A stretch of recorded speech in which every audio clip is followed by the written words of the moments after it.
बात करते थे जाति धर्म की, इस बार सोचे आम आदमी पार्टी वाले फ्री बिजली की बात कर रहे हैं, तो भाजपा के घोषणा पत्र को एक एक कार्यकर्ता पढ़ लेना भाई, एक एक कार्यकर्ता बीजेपी का घोषणा पत्र पढ़ लेना।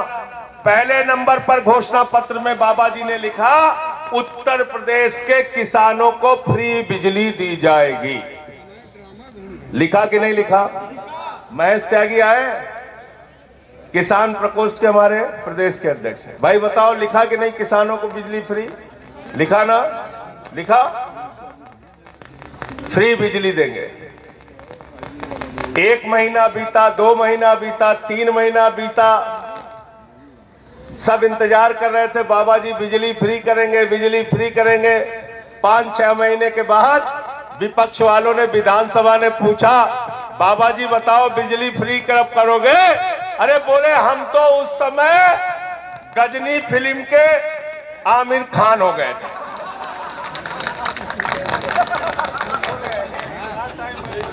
गजनी फिल्म में आमिर खान को देखे हो ना, ऐसे भाजपाई हो गए, भूल गए। बोले हम वादा ही नहीं किए थे, बोले हमें याद नहीं आप क्या कह रहे। विपक्ष वालों ने कहा बताओ तो बिजली फ्री, बिजली फ्री। अरे बोले हम तो आमिर खान हो गए गजनी फिल्म वाले, हमें क्या कहा। इसीलिए यहाँ पे हम लोगों ने लिखा है, वादा खिलाफी के खिलाफ ये चेतावनी धरना है हमारा, सिर्फ चेतावनी धरना है आज। और ये मत सोचना बाबा जी, यहाँ LIU के जो लोग हैं, जो प्रशासन के लोग हैं, अपनी सरकार को जाके बता देना, अगर बिजली का दाम बढ़ा तो उत्तर प्रदेश के अंदर ईंट से ईंट बजा दी जाएगी, ईंट से ईंट बजा दी जाएगी। संजय सिंह जिंदाबाद। कोशिश मत करना दलाली खाकर बिजली बढ़ाने की, कोशिश मत करना भ्रष्टाचार करके बिजली बढ़ाने की। बिजली का दाम भी बढ़ाओगे, कनेक्शन का दाम भी बढ़ाओगे, उत्तर प्रदेश की जनता से 23,000 करोड़ रुपए की लूट भी करोगे। आम आदमी पार्टी के कार्यकर्ता इस पे खामोश नहीं बैठेंगे। आज तो सिर्फ चेतावनी धरना है।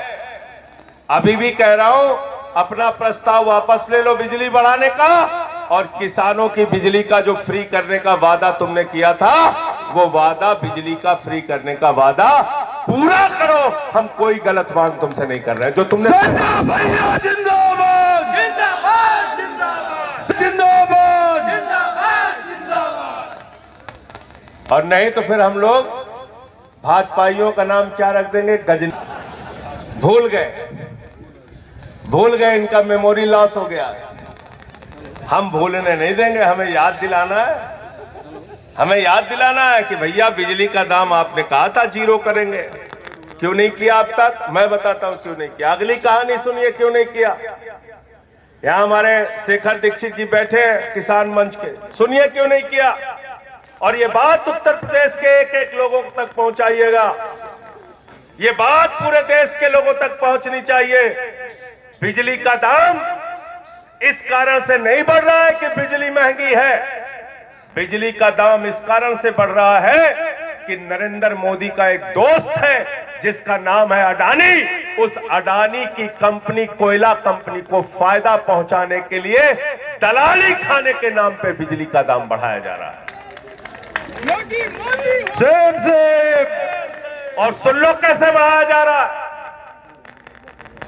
भारत के अंदर 6 महीने पहले मोदी सरकार ने हल्ला मचाया, कोयला संकट, कोयला संकट, कोयला संकट।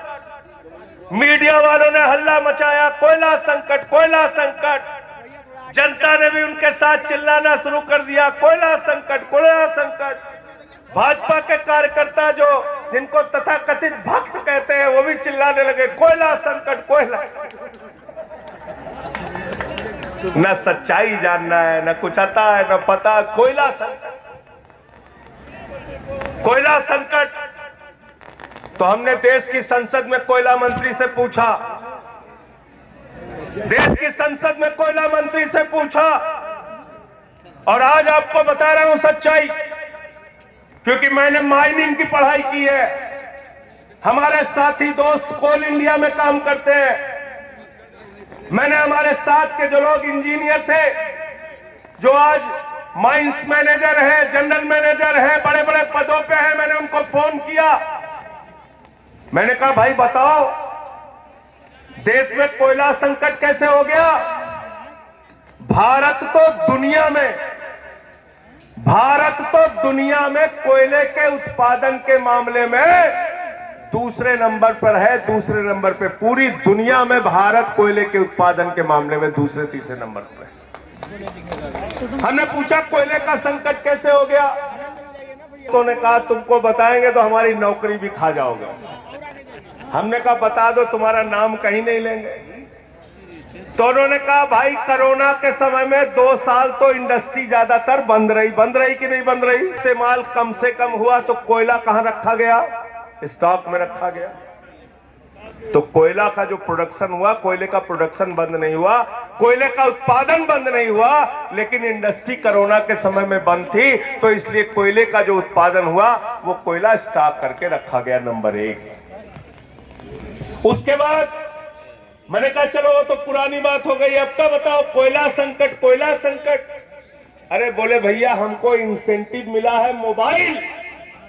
कोयले का उत्पादन बढ़ाने के लिए कोयला विभाग में काम करने वाले कर्मचारियों को मोबाइल पुरस्कार में दिया गया, यानी कि कोयले का उत्पादन 30% हिंदुस्तान में बढ़ा है।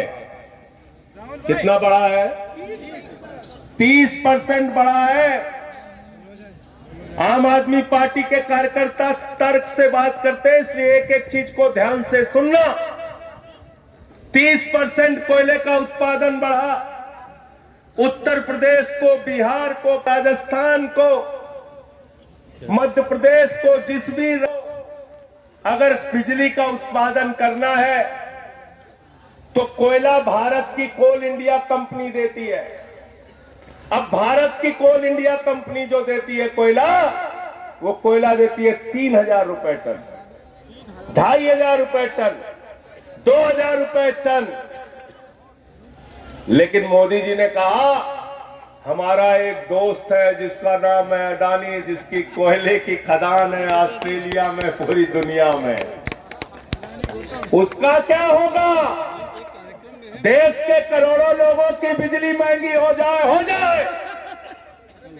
देश के करोड़ों लोगों के घरों में बिजली ना जले।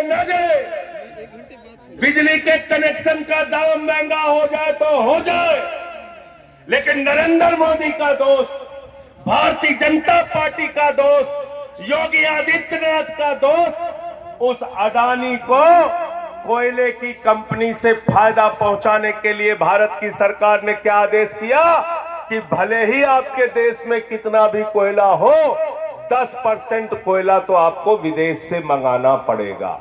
संजय भैया 10% कोयला, सुनो ध्यान से सुनो एक एक बात, 10% कोयला आपको विदेश से मंगाना पड़ेगा। हमारे भगवंत मान जी ने कहा भैया विदेश से जो कोयला आएगा वो कितने का मिलेगा? बोले टेंडर करो। टेंडर किया तेलंगाना की सरकार ने, मालूम है रेट 40,000 रुपए टन। 40,000 रुपए टन जो कोयला भारत की राज्य सरकारों को भारत के कोल इंडिया से अपने कोयले के उत्पादन से 2000 रुपए टन मिलता है, वो कोयला अडानी के साथ दलाली खाके भारतीय जनता पार्टी की सरकार, नरेंद्र मोदी जी की सरकार, योगी आदित्यनाथ जी की सरकार 40,000 रुपए टन और 25,000 30,000 रुपए टन में खरीद रही है। इसके कारण से आपकी बिजली बढ़ी। हमारा नेता कैसा हो, इसके कारण से आपकी बिजली का दाम बढ़ा है।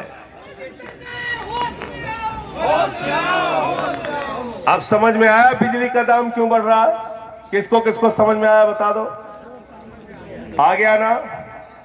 एक अडानी को फायदा पहुंचाने के लिए ये बिजली का दाम बढ़ाया गया है।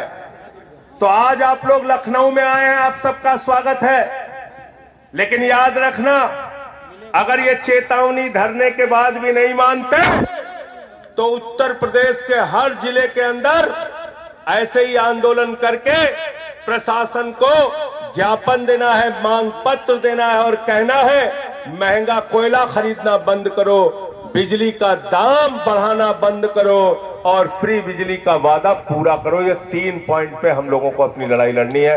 हाथ उठा के बताओ संजय भैया जिंदाबाद, हाथ उठा के बताइए इसके संजय भैया जिंदाबाद। सारे लोग इसके समर्थन में है ना? पीछे तक हाथ उठा के, मंच वाले भी। बस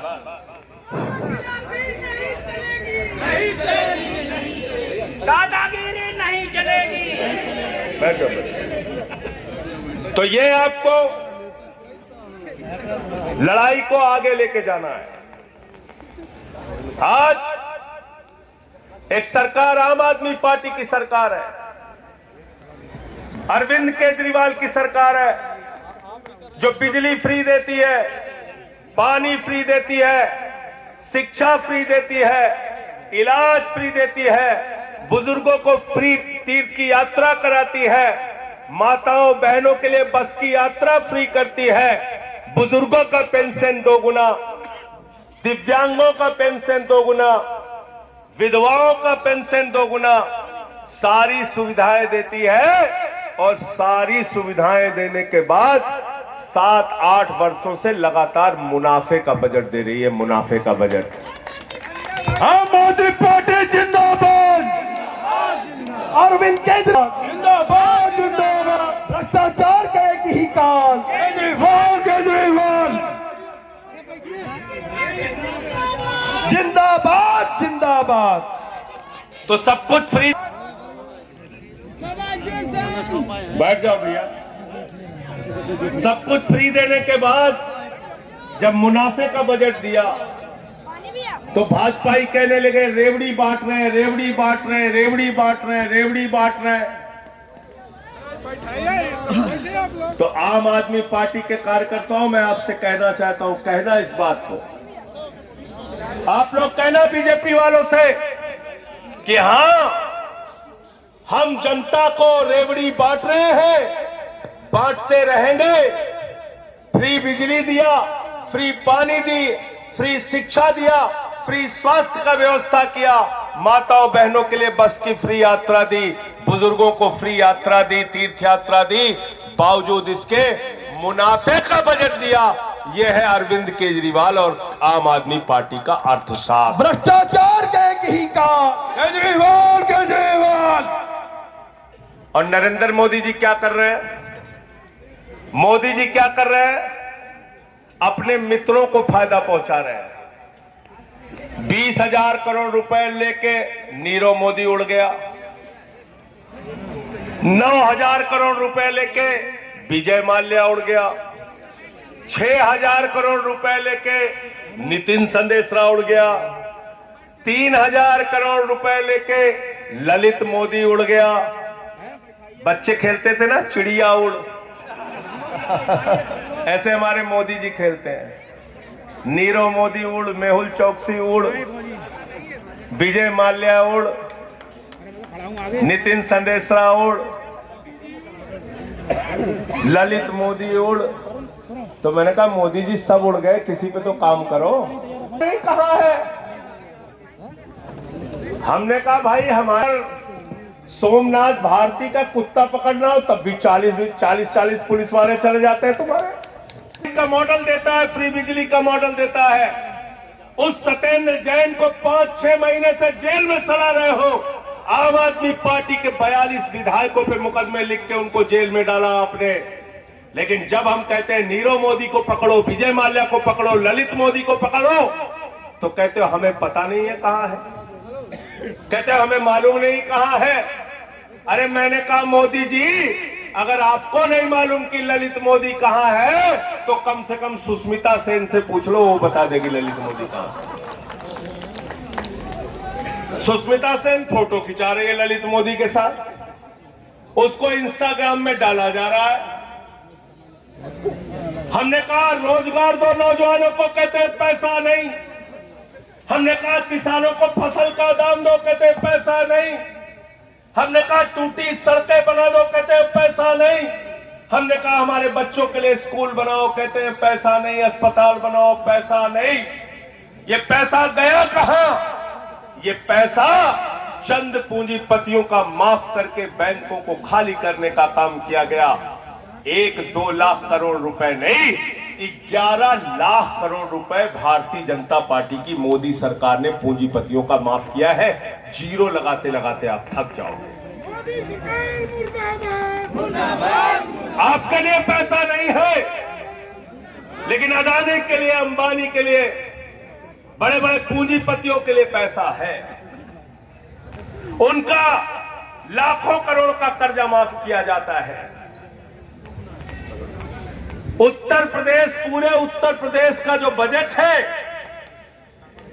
6 लाख करोड़ का, उसका लगभग 2 गुना पैसा चंद पूंजीपतियों का माफ कर दिया। 2 साल के बजट का पूरा पैसा माफ कर दिया। Same same same same. आपके लिए पैसा नहीं है। बिजली का दाम बढ़ाएंगे, पेट्रोल का दाम बढ़ाएंगे, डीजल का दाम बढ़ाएंगे, गैस का दाम बढ़ाएंगे, चावल का दाम बढ़ाएंगे, आटे का दाम बढ़ाएंगे, दूध का दाम बढ़ाएंगे, दही का दाम बढ़ाएंगे, छाछ का दाम बढ़ाएंगे, और तो और छोड़ो 826 दवाओं का दाम बढ़ा दिया, कैंसर की दवा का दाम बढ़ा दिया, किडनी की दवा का दाम बढ़ा दिया, टीबी की दवा का दाम बढ़ा दिया। सारा कुछ महंगाई कर रहे हैं।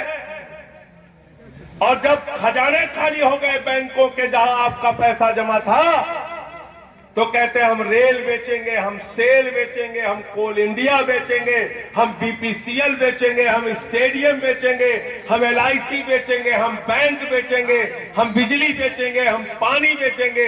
पूरा हिंदुस्तान बेचने का काम भारतीय जनता पार्टी की मोदी सरकार कर रही है। संजय भैया same same same. 6.5 lakh crore की भारत की संपत्ति बेच रहे हैं लोग, 6.5 लाख करोड़ की। अगर आप लोग भारत माता के सच्चे सपूत हो, तो हम अपने देश की संपत्तियों को नहीं बिकने देंगे। इसके लिए भी हमें लड़ाई लड़नी पड़ेगी। संजय भैया संघर्ष करो, संजय भैया संघर्ष करो, हम तुम्हारे साथ हैं। हमारा नौजवान जो -45 डिग्री टेम्परेचर में सियाचिन के अंदर ड्यूटी करता है, जवान +50 डिग्री टेम्परेचर में जैसलमेर में ड्यूटी करता है, वो सेना का जवान, उसके लिए सरकार कहती है पैसा नहीं है। भारत माता की रक्षा के लिए मोदी सरकार कहती है पैसा नहीं है। हमारी सीमा की सुरक्षा के लिए मोदी सरकार कहती है पैसा नहीं है। कहते हैं 17 साल में जवान बन जाओ, 21 साल में पूर्व जवान बन जाओ। क्या लेके आए? नाम बड़ा तगड़ा देते हैं फिल्मी स्टाइल में, अग्निवीर। 4 साल की नौकरी, अग्निवीर, अग्निवीर। इसलिए ये तमाम ऐसे मुद्दे हैं जिसके ऊपर हमें काम करने की जरूरत है, जिस पे हमको जागना होगा। आपको पता नहीं मालूम है कि नहीं मालूम है, 2014 तक भारत के ऊपर कर्जा था 55 लाख करोड़ रुपए। कितना कर्जा था? 55 लाख करोड़। कितना कर्जा था? 55 लाख करोड़। भारत के 14 प्रधानमंत्रियों ने कितना कर्जा लिया? 55 लाख करोड़ रुपए का। 14 तक, 2014 तक, जब तक हमारे विश्व गुरु नहीं आए थे, तब तक भारत के ऊपर कितना कर्जा था?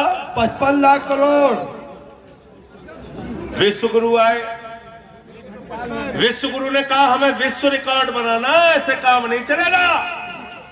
लोगों ने कहा भैया हमें कर्जा लेना है, बोले ना, लोग कंगाल हो जाएंगे, बोले नहीं लेना है। सारे रिकॉर्ड तोड़ दिए। अकेले 156 लाख करोड़ रुपए कर्जा कर दिया विश्व गुरु ने। 100 लाख करोड़ रुपए का कर्जा अकेले नरेंद्र मोदी जी ने बढ़ाया है। Same same same same. तो मैंने कहा पत्रकारों से, मैंने कहा भाई 18 घंटे मेहनत करके अगर वो 100 लाख करोड़ रुपए का कर्जा नहीं लेंगे तो क्या करेंगे? बढ़ा तो रहे देश को, भले ही कर्जा बढ़ा रहे हैं, तो आपके मुद्दों पे चर्चा ना होने पाए, बिजली पे चर्चा ना हो, पानी पे चर्चा ना हो, शिक्षा पे चर्चा ना हो, दाम पे चर्चा ना हो, बेरोजगारी पे चर्चा ना हो, महंगाई पे चर्चा ना हो, इसलिए नकली मुद्दों का प्रचार करते रहते हैं। 1 महीने चले गाना पे, चलो जुट जाओ सब लोग, उस पे झगड़ा करो, फिर कोई और धर्म का मुद्दा, फिर कोई और जाति का मुद्दा। इससे बाहर निकलिए आप सब लोग और जनता को बाहर निकालिए, सड़क पे लाइए, उनके मुद्दों पे हम लोग लड़ाई लड़ने का काम करेंगे।